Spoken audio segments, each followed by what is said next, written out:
Shalom, shalom. Donc aujourd'hui, nous allons partager sur un thème. Et donc le thème, ça va être pourquoi devrais-je prier pour ma repentance et le salut de mon âme. Donc nous savons tous qu'il y a souvent la prière de la repentance où nous demandons pardon à Dieu. Et il y a aussi la prière du salut. Donc la question est posée, pourquoi devrais-je prier pour ma repentance et le salut de mon âme? Alors, nous savons tous que, en tant que chrétiens, Jésus-Christ nous appelle à marcher en aimant notre prochain. Donc, nous devons aimer notre prochain comme nous-mêmes. Et aussi, nous devons aimer notre Dieu de toutes nos pensées, de tout notre cœur, de toute notre force. Voyez-vous? Donc Dieu nous appelle à ça. Et nous savons aussi que Jésus-Christ, qui est notre modèle à suivre, notre guide, notre Seigneur, il va revenir. Il va revenir pour quoi faire? Il va revenir simplement parce que il dira dans sa parole qu'il est parti nous préparer une place. Il dit, il est parti nous préparer une place. Et il va revenir. Voyez-vous, Jésus-Christ nous prépare une place au ciel. Et il dit qu'il va revenir. Et il y va revenir pour prendre ceux et celles qui ont simplement suivi ses commandements, qui ont simplement respecté ses règles, qui ont simplement marché dans la fidélité. Mais la fidélité à quoi? La fidélité à la parole de Dieu. Voyez-vous? Et il va revenir. Donc nous savons tous que le jour de l'enlèvement va toujours arriver, où il y aura des disparitions, parce que Jésus-Christ il va s'arrêter dans les airs, et les anges vont sélectionner, trier, et prendre ceux et celles qui marchent dans la sanctification, dans l'amour du, de Dieu et de son prochain. Voyez-vous? Alors, maintenant, il se peut que aujourd'hui, je reconnais que j'ai du mal à mettre en pratique les règles que le Seigneur m'a données, qui consistent simplement à aimer mon prochain comme moi-même. Parce que souvent, je m'énerve ou souvent, je suis en colère. Et quand je fais le bilan, je me rends compte que non, le fait de me mettre en colère, c'est parce que une personne m'a offensé et ça m'a mis en colère. Ou j'ai répliqué. Voyez-vous, il y a toujours quelque chose, mais c'est souvent en relation avec notre prochain. Or, Dieu nous demande de aimer notre prochain comme nous-mêmes. Voyez-vous? Donc, nous devons régler ce problème.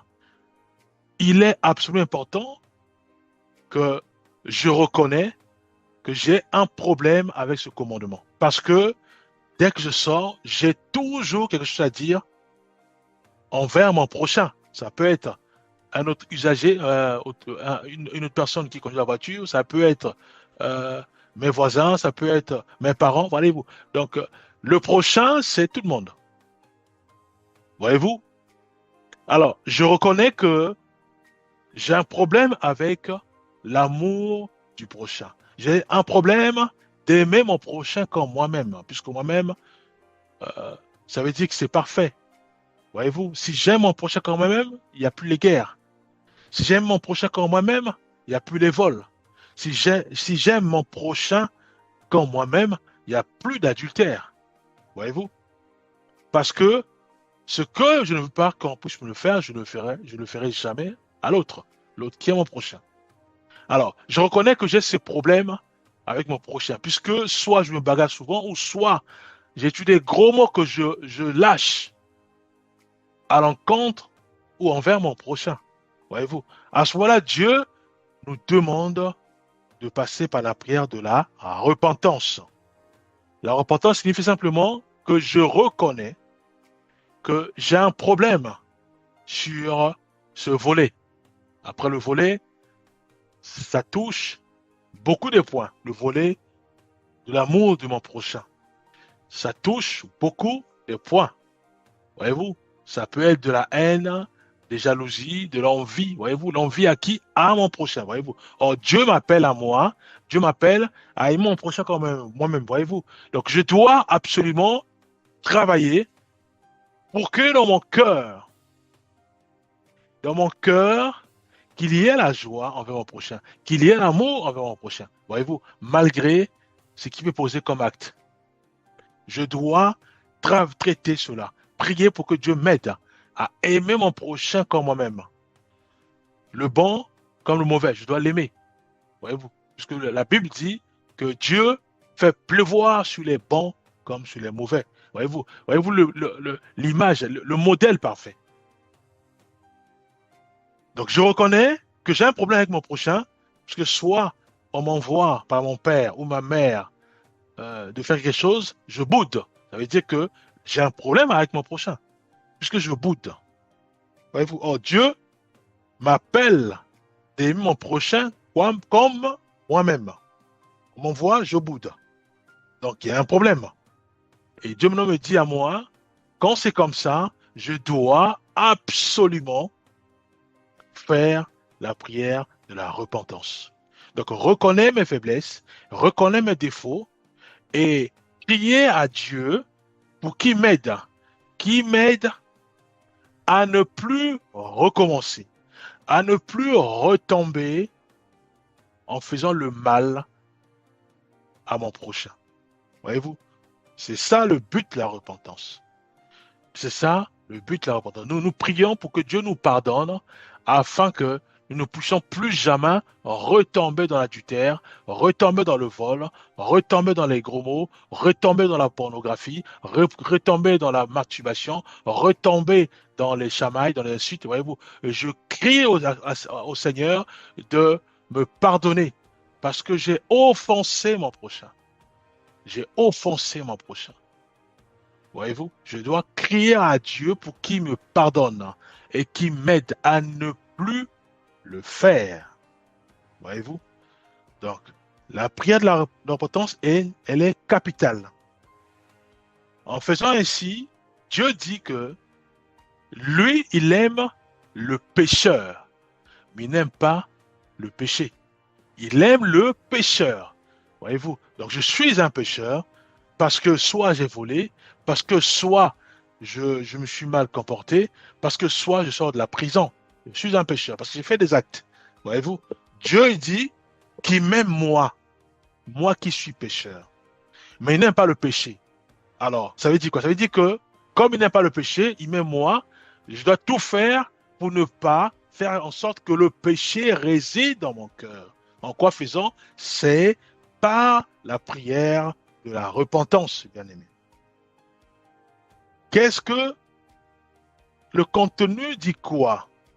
Simplement, je reconnais que j'ai péché et je demande pardon au Seigneur et que Dieu me pardonne et que Dieu m'aide à travers son Esprit Saint de ne plus retomber sur le péché. Voyez-vous?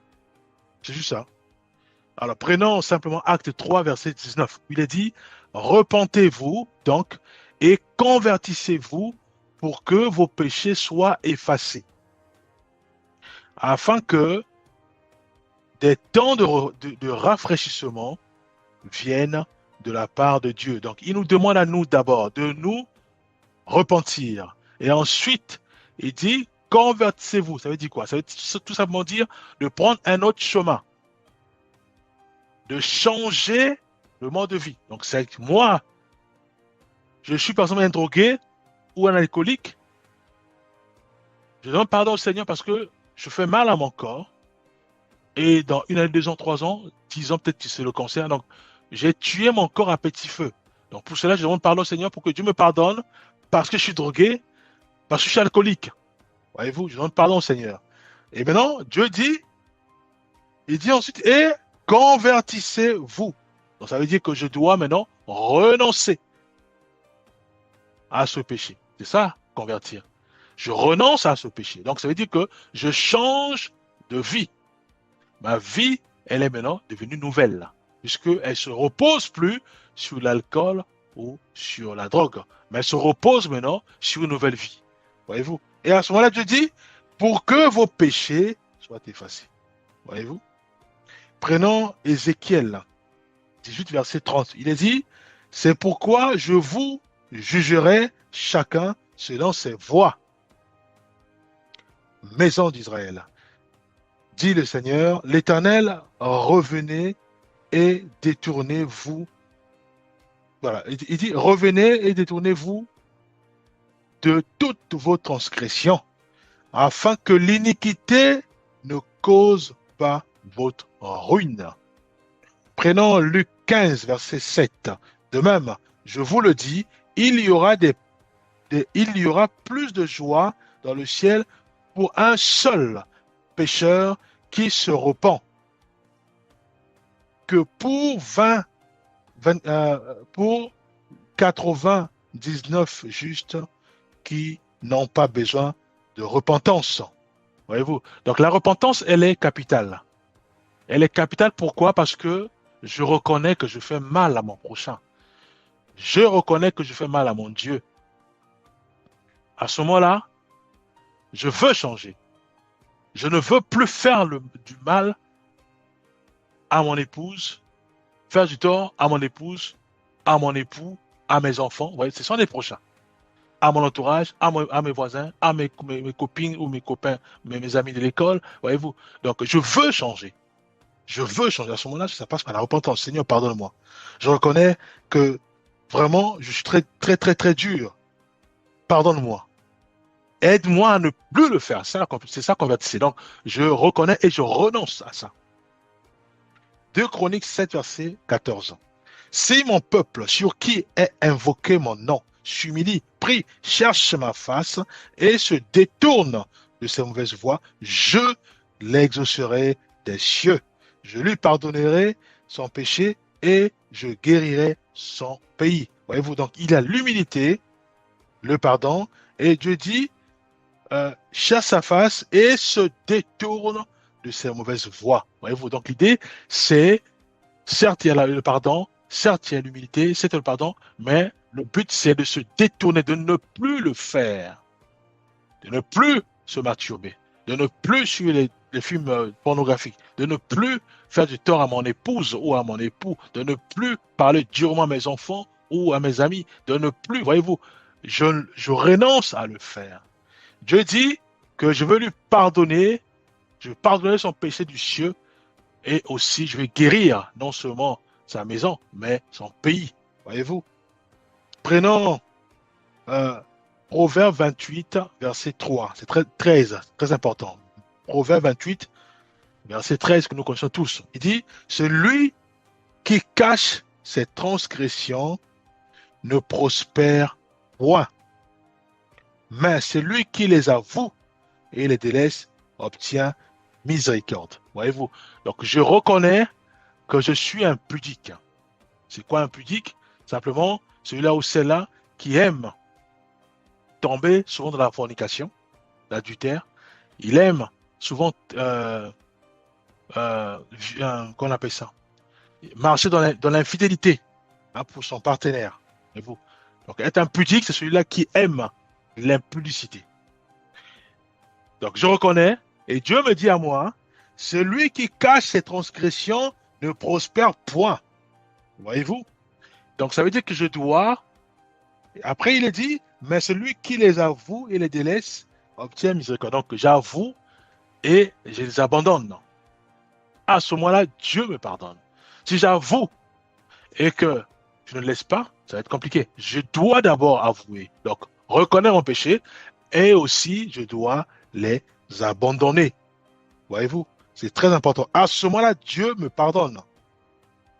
Et le but, c'est ça, que nous puissions obtenir le pardon du Seigneur. C'est très important, bien-aimé. Voyez-vous? Alors, le contenu de la prière. Prenons l'exemple qui est très simple. Prions, Seigneur, Tout-Puissant, je viens devant toi avec un cœur humble et brisé. Je reconnais que j'ai péché contre toi en pensée, en parole et en action. Je te demande pardon pour mes fautes et mes égarements.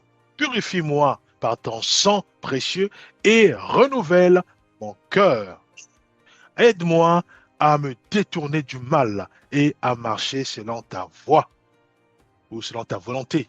Voyez-vous, merci pour ton amour et ta grâce infinie au nom de Jésus-Christ. Amen. Donc, c'est juste un dialogue. Donc, ce n'est pas des formules magiques. Non, c'est juste un dialogue puisque je suis brisé. Pourquoi? Parce que je reconnais que je faisais mal à mon épouse, à mes collègues au travail, à mes amis à l'école, à mon voisin. Je reconnais cela.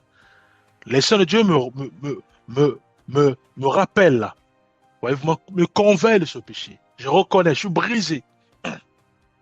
À ce moment-là, je demande pardon au Seigneur. Donc c'est le cœur qui crie vers le Seigneur. Sinon, je reconnais que j'ai péché contre mon voisin, contre mes amis, contre mes collègues au travail et contre toi. Je reconnais cela. Mais je suis bouleversé, je suis brisé. Pardonne-moi, Seigneur. Fais-moi grâce. Fais-moi grâce de ne plus le faire. Je veux absolument changer. Je veux absolument manifester l'amour. Cet amour découle en moi et je refute le mal. Je ne veux plus pratiquer le mal. Voyez-vous, au nom puissant de Jésus-Christ, amen. Donc, c'est le cœur qui crie vers le Seigneur parce que je reconnais que j'étais impudique et je crie au Seigneur pour que Dieu me pardonne. Voyez-vous? Et à ce moment-là, je ne tombe plus de l'impudicité. Voyez-vous? Maintenant, le salut. Alors, le salut est important parce que, certes, j'ai demandé pardon au Seigneur, mais je veux devenir chrétien. Pourquoi? Parce que Jésus-Christ va revenir, souvenons-nous. Jésus-Christ va revenir. Il va revenir. Et il va juste prendre ceux et celles qui auront la marque du Saint-Esprit. Souvenons-nous encore de Moïse, en Égypte, où il y avait les linteaux, il fallait mettre du sang de l'agneau pour que l'ange, quand il va passer, qu'il ne frappe pas les maisons où il y avait cette marque. Voyez-vous? Et souvent, c'était à Goshen. Et l'enlèvement, ça va être pareil. Il faut qu'il y ait le sceau, la marque du Saint-Esprit dans nos cœurs, dans nos vies, bien aimés. C'est pour ça que la Bible dit, n'éteignez pas l'Esprit de Dieu. Ou, il y a aussi un autre verset qui dit, n'attristez pas le Saint-Esprit. Parce que c'est lui qui est le sceau. C'est lui qui est le marqueur, l'Esprit Saint de Dieu. L'ange, vend toi la puissance de Saint-Esprit, tu es enlevé. Voyez-vous, la rédemption, tu es enlevé. C'est pour ça qu'il est absolument important que nous puissions aussi prier pour l'autre salut. Prier pour que Dieu nous accepte dans sa maison, dans sa famille, que nous puissions être acceptés dans la bergerie de Jésus-Christ, lui qui est le bon berger. Voyez-vous, prenons simplement quelques versets, prenons Jean 3, 16, que nous connaissons tous. Il dit, car Dieu a tant aimé le monde qu'il a donné son Fils unique, afin que quiconque croit en lui ne périsse point, mais qu'il ait la vie éternelle. Voyez-vous, donc je dois croire à Jésus-Christ, croire qu'il est mort pour moi, croire qu'il a fait un puissant travail sur terre et croire qu'il est au ciel, croire qu'il travaille pour nous, croire qu'il intercède pour nous, croire qu'il est en train de travailler, il est en train de nous préparer une place et croire qu'il va revenir et croire à sa parole, croire dans sa parole, croire qu'il m'entend, il est en moi. Dieu dit que j'ai déjà le salut et je passe pas au jugement. Voyez-vous? Mais pour cela, je dois passer, je dois prier, je dois prendre l'engagement. Je dois m'afficher publiquement en disant que oui, je fais partie des troupeaux de Jésus-Christ de Nazareth. Je suis du côté de Dieu. J'ai dédié ma vie à Jésus-Christ de Nazareth. C'est ça s'afficher, bien aimé. J'ai choisi mon camp. Mon camp, c'est pas le mal. Mon camp, c'est le bien. J'ai choisi mon camp. Et mon camp, c'est là où est la paix totale. Une paix gratuite. La paix, elle est gratuite. Dans le camp de Jésus-Christ de Nazareth, il y a une paix totale. Je dors en paix. Je me réveille en paix. Le matin, je marche en paix. Même si je peux avoir, j'ai pas de quoi manger, mais j'ai une paix totale. C'est ce que nous voulons tous, la paix, bien-aimés. Et ça se trouve où? Dans le camp de Jésus-Christ. Et pour y arriver, c'est la prière du salut. Seigneur, je reconnais. Prenons quelques versets, mais avant, on va quand même faire une prière. Prenons quelques versets. Prenons Romains 10, versets 9 à 10. Ça, c'est un puissant verset et souvent c'est cité. Romains 10, versets 9 à 10. Si tu confesses de ta bouche le Seigneur Jésus, et si tu crois dans ton cœur que Dieu l'a ressuscité des morts, tu seras sauvé. Car c'est en croyant du cœur qu'on parvient à la justice, et c'est en confessant de la bouche qu'on parvient au salut. Éphésiens 2, versets 8 à 9. Car c'est par la grâce que vous êtes sauvés, par le moyen de la foi. Et cela ne vient pas de vous. C'est le don de Dieu, ce n'est point par les œuvres afin que personne ne se glorifie. Voyez-vous? Donc on ne demande pas de faire des actions humanitaires ou de faire des choses nobles pour Dieu. Non, on dit le salut ne vient que si nous confessons de notre bouche et que nous croyons en Jésus-Christ. Donc nous avons la foi en Jésus-Christ, on a le salut. C'est tout. Voyez-vous, que je fasse des aumônes et autres, gloire à Dieu. Mais le salut ne vient pas parce que j'ai fait des aumônes. Non, le salut vient, c'est quand je crois en Jésus-Christ. Et ça veut dire quoi, croire en Jésus-Christ? Ça veut simplement dire croire à Jésus-Christ qui est la parole de Dieu. La parole faite chair. La parole créatrice. Voyez-vous, cette parole se trouve dans nos Bibles. Croire à cette parole. Mais ça veut dire quoi? Ça veut dire simplement de lire la parole et de la mettre en pratique. Puisque je crois à cette parole, alors je marche avec confiance. Cela veut dire que je reconnais ce qui est écrit, les règles, et je la mets en pratique. C'est ça, croire à la parole de Dieu. Voyez-vous? Donc, si je marche conformément à la parole de Dieu, ce qui est écrit dans la Bible, oui, je démontre que je suis fidèle à Jésus-Christ, qui est la parole faite chair. Et Dieu dit que j'ai le salut, parce que je marche conformément à ce qui est écrit dans la Bible.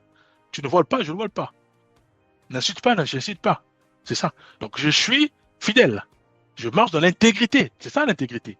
Donc, j'ai lu quelque part, il est écrit que ni l'impudique, ni les meurtriers n'iront au royaume de Dieu. Qu'est-ce que je fais?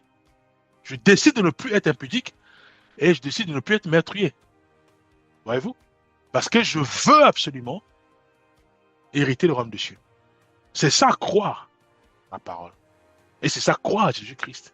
Si tu confesses, voyez-vous, c'est ça ce qui résume Romains 10, versets 9 à 10. Il est dit, si tu confesses de ta bouche le Seigneur Jésus, et si tu crois dans ton cœur que Dieu l'a ressuscité des morts, tu seras sauvé. Après, maintenant, on donne des détails.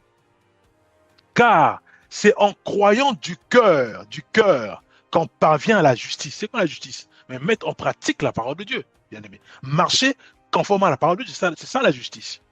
C'est pas fini. Et c'est en confessant de la bouche qu'on parvient au salut. Prenons Tite 3,5. Il nous a sauvés, non à cause des œuvres de justice que nous aurions faites, mais selon sa miséricorde, par le biais de la régénération et le renouvellement du Saint-Esprit. Jean 14, verset 6, que nous connaissons tous.